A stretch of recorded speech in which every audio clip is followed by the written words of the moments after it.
Hello friends, તો મારી sizzling Gujarat ચેનલમાં આજે આપણે બનાવીશું ડુંગળીના ક્રિસ્પી પકોડા. વરસાદ હોય એટલે આ પકોડા ખાવાની ખૂબ જ મજા આવે છે. તો એના માટે મેં ડુંગળીને લઈને એને છાલ ઉતારી લીધી છે.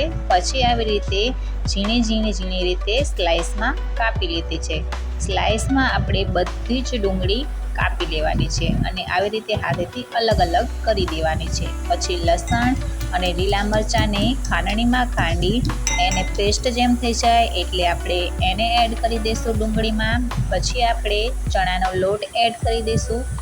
ચણાનો લોટ એડ કરીને પછી આપણે એમાં ધાણા જીરું પાવડર, હળદર પાવડર, લાલ મરચું પાવડર, સ્વાદ પ્રમાણે મીઠું, જીરો, અજમો અને લીલા ધાણા કાપીને એડ કરી દેવાના છે. પછી મેં એમાં ક્રિસ્પી પકોડા બનાવવા માટે 2 ચમચી ચોખાનો લોટ એડ કર્યો છે. થોડું પાણી નાખીને સારી રીતે બધું મિક્સ કરી દેવાનું છે અને પછી ગરમા ગરમ તેલમાં આપણે પકોડા વાળીને એને ફ્રાય કરી લઈશું. આવી રીતે પકોડા નાખીને આપણે પછી તળી લઈશું. તળાઈ ગયા બાદ એકદમ ટેસ્ટી અને જોતાં જ મોઢામાં પાણી આવી જાય એવા ક્રિસ્પી ડુંગળીના પકોડા તૈયાર છે.